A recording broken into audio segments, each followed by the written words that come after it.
तेच मुख्यमंत्री असणार आहे, तुमचा दावा, तुमची मागणी संपलंय.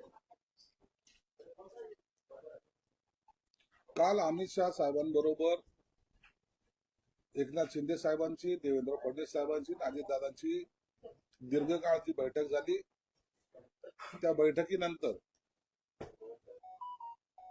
जे निर्णय आहे तो आज कदाचित जाहीर होण्याची शक्यता आहे. आमच्याकडे कोणत्याही सूत्राची माध्यमातून कुणाचंही नाव आतापर्यंत आलेलं नाही. ज्या कुणाचं नाव वरिष्ठ नेते जाहीर करतील त्यांचं आम्ही मनापासून अभिनंदन करतो, त्यांना शुभेच्छा देतो. नाव जाहीर झाल्यानंतर असलेल्या मुख्यमंत्र्याचा कार्यकाल किती असेल किंवा कोणाला कोणते मंत्रिमंडळ, कोणती खाती वाटप केल्या जातील या संदर्भाचा सर्वस्वी निर्णय हे तिन्ही नेते एकत्र बसून घेणार आहे. म्हणून काही काळ का होईना परंतु आता थोडे वाट पाहावी लागेल. अधिकृतपणे ज्या नावाची घोषणा होत नाही तोपर्यंत आम्ही कोणतंही भाष्य करणार नाही. आणि आमच्या नेत्यांनी माननीय एकनाथ शिंदे साहेबांनी मी कुठेही अडचण ठरणार नाही, आम्ही जो नाव डिक्लेअर होईल त्यांना आमचा पूर्ण पाठिंबा असेल असं पूर्वीच जाहीर केलेलं आहे. म्हणून महायुतीमध्ये ना कोणता वाद आहे ना नावाची चर्चा आहे.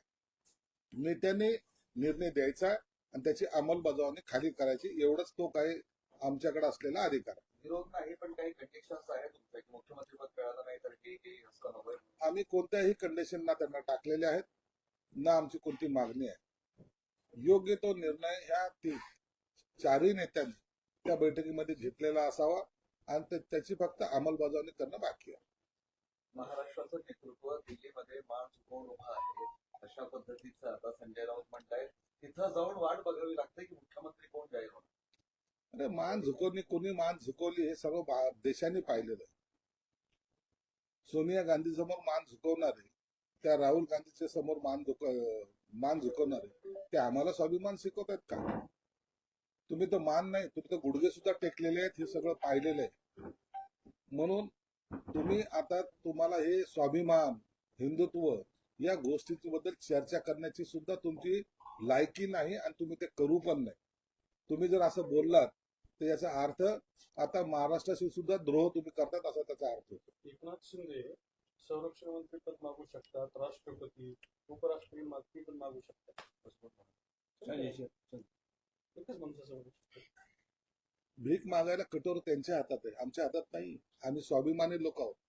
म्हणून आम्ही एकच सांगितलं, आम्ही आमची कोणतीही डिमांड नाही. आता यांच्या कटोऱ्यामध्ये कोणी भीक टाकायला तयार नाहीत म्हणून हे थोडेसे डिस्टर्ब झालेले आहेत. फ्रस्ट्रेशन त्यांना आलेलं नाही, फ्रस्ट्रेशनचा हा परिणाम आहे. म्हणून आता यांनी शरद पवारच्या मांडीवर झोपून जे काही कार्टून आलं होतं त्या पद्धतीने यांनी आता कटोरं घेऊन आता सगळ्याच्या दारोदारी जावं, पण तरी यांना भीक मिळेल अशी शक्यता कमीच आहे. दिल्लीश्वरांनी एकदाचं नाव सांगितलं की आम्ही स्वागत पण करू असंही म्हणतायत. आता हे भीक मागण्याचं नवीन संकल्पना आहे त्यांची. म्हणून आता त्यांच्या नावाची कुणाचं काय स्वागत करतील, उद्या ते कुणाचंही स्वागत करायला बसलेले. म्हणून आता त्यांचं टेन्शन आम्ही घेत नाही.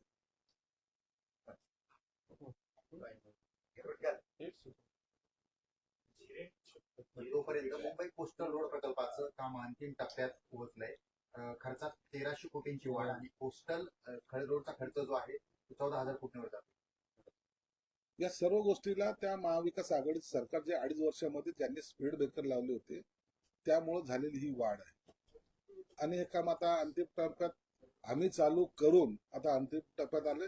कदाचित पुढच्या महिन्यामध्ये ते पूर्णत्वाला येऊन त्याचं सुद्धा उद्घाटन होणार.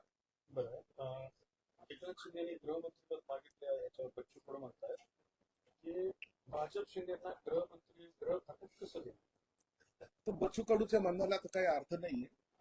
बच्चू कडूने प्रत्येक गोष्टीमध्ये कॉमेंट्स करणं, त्या कॉमेंट्सला आम्ही सिरियस घेणं, आता हा आमचा विषय राहिलेला. अजून एक चर्चा सुरू झाली, अजित पवारांनी काय मग उपमुख्यमंत्रीच राहायचं ते आता तुम्ही अजितदादांना विचारा. पण म्हणजे सगळं तुम्ही हा प्रश्न अजितदादांना विचारा तर बरं होईल. अजितदादा याचं उत्तर देऊ शकतो. देवेंद्र फडणवीस मुख्यमंत्री झाले तर तुम्ही तुमचा पक्ष उपमुख्यमंत्रीपद घेणार का, आणि खास करून एकनाथ शिंदे? आम्ही कोणतं पद घ्यायचं याचा निर्णय एकनाथ शिंदे साहेब घेतील. देवेंद्र फडणवीस मुख्यमंत्री झाले तरी आम्ही त्यांचं स्वागत करू. कोणीही मुख्यमंत्री झाले तरी आमचं त्यांचं स्वागत केलं जाईल. तुमच्यातले काही जणांचं असं म्हणणं आहे की आता त्यांनी बाळासाहेबांचं भूमिकेत द्यावं आणि सत्तेपासून बाहेर जाऊन सत्ता चालवायची, असं झालंय नक्की काय? गेली 2.5 वर्ष सत्ता चालवत असताना त्यांनी फक्त सत्ताच नाही तर पक्ष वाढण्यासाठी सुद्धा पूर्ण अतोनात मेहनत घेतली आणि त्याचा परिणाम जर पाहिला तर 40 लोकांनी केलेलं बंड, 40 लोकांनी केलेला उठाव, त्याचा परिणाम आज 57 जागा त्यांनी एकट्याच्या ताकदीवर ह्या निवडून आणलेल्या. आणि याला सर्व पाठबळ जे ते शिवसैनिकांचं होतं.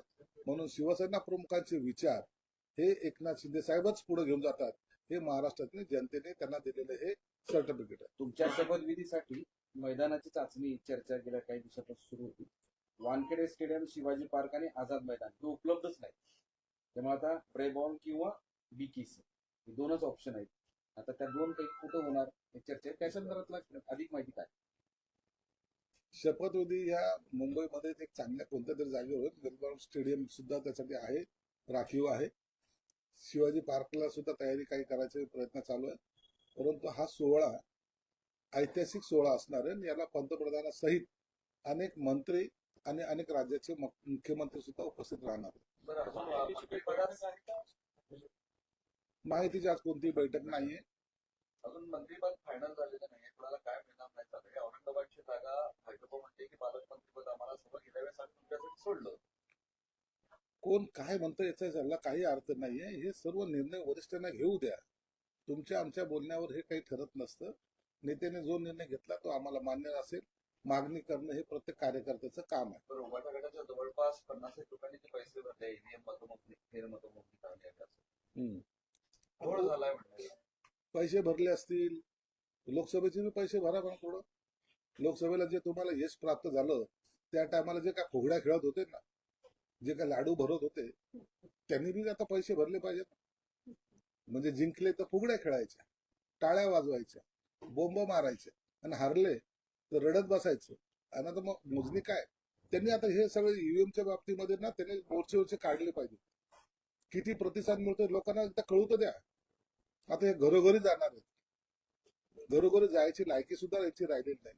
यांनी मोर्चे काढावे. हिंमत असेल तर त्यांनी ह्या सगळ्या आंदोलन उभं करावं. त्यांनी मोर्चे काढावेत आणि त्यावेळेला लोक त्यांना किती प्रतिसाद देतात हे त्यांना लक्षात येईल. या आंदोलनाचं नेतृत्व उद्धव ठाकरे पण करण्याची शक्यता आहे. उद्धव ठाकरे असे काम करत नसतात. उद्धव ठाकरे आदेश देत असतात, तुम लढो, हम देखेंगे. बरं, तुम्ही खूप वेळा अनेक भविष्यवाणी केल्या, आता एक शेवटची भविष्यवाणी. उद्धव ठाकरेंच्या सोबत राहतील का? उद्धव साहेब आता मला वाटतं काही काळ पक्ष बंद करून ठेवतील. तर ते काँग्रेस आमदारांनी नाना पटोलेवर आरोप केला की नाना पटोलेंनी भाजपचं काम केलं. का उभाटा गटाने नाही केलं का?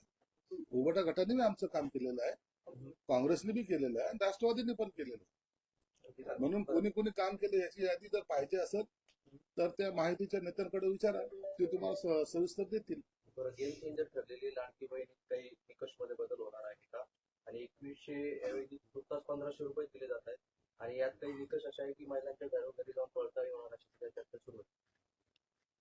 जे पात्र आहेत त्यांना आता रेग्युलरली पैसे मिळतील. 1500 चे 2100 कन्या संदर्भामध्ये मंत्रिमंडळाची स्थापना झाल्यानंतर येणारं पहिलं जे अधिवेशन आहे त्या अधिवेशनामध्ये 2100 करण्याचा प्रस्ताव घेण्याचा सरकारचा मनोदय आहे आणि तेव्हापासून त्यांना 2100 मिळतील असा एकंदरीत अंदाज आहे.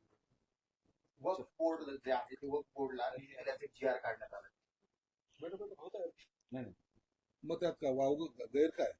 वक्फ बोर्डला पैसे देणं हे गैर नाही.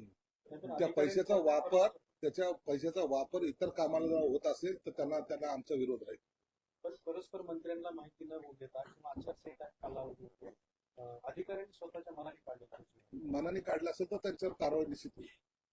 मंत्रिपदासाठी लॉबिंगचा प्रयत्न जो आहे तो केला जातो अशी माहिती. मंत्रिपदासाठी प्रत्येक जण इच्छुक असतात. आपापल्या पद्धतीने मग आपल्या नेत्यांकडे जाणं, 4 कार्यकर्ते पाठवणं, निवेदन देणं, हे सर्व प्रकारे पूर्वीपासून घडत आलेले आहेत. परंतु जे नेते असतात ते या गोष्टीला सिरियस घेत नाहीत. ज्याची नियुक्ती करायची किंवा ज्याचं वर्णी लावायची तो नेत्याचा अधिकार असतो आणि ते बजावतात. संयुक्त महाराष्ट्र स्मृती दालन उभारण्यात आले, मात्र त्याची परिस्थिती अवस्था दयनीय आहे. सगळ्या दयनीय अवस्था आता फिटल्या जातील. सगळं जे काही कालावधी होता या कालावधीमध्ये सर्वसामान्यांचे प्रश्न सोडवण्यामध्ये जास्त लक्ष होतं. आता हे दालनाचं सुद्धा काम होईल आणि महापौर निवासस्थानी जे शिवसेना प्रमुख बाळासाहेब ठाकरेंचं संग्रहालय किंवा त्याचं जे त्यांचं आर्ट गॅलरी जे आहे ती सुद्धा पूर्णत्वात येईल. 6 महिन्यामध्ये त्याचं सुद्धा लोकार्पण केलं जाईल. विधानसभा सहकारी संस्थेच्या निवडणुका जानेवारीच्या पहिल्या आठवड्यात किती वेळापर्यंत जाईल म्हणायचं सांगू. जिल्हा परिषद, महानगरपालिका आणि अनेक संस्थेच्या ज्या निवडणुका आहेत त्या फेब्रुवारी महिन्यामध्ये घेतल्या जातात. Okay, thank you so much. ते तुम्ही म्हटलेलं याच्यावर शिक्कामोर्तब झाला. हे तर crime आहे. हे शिक्कामोर्तब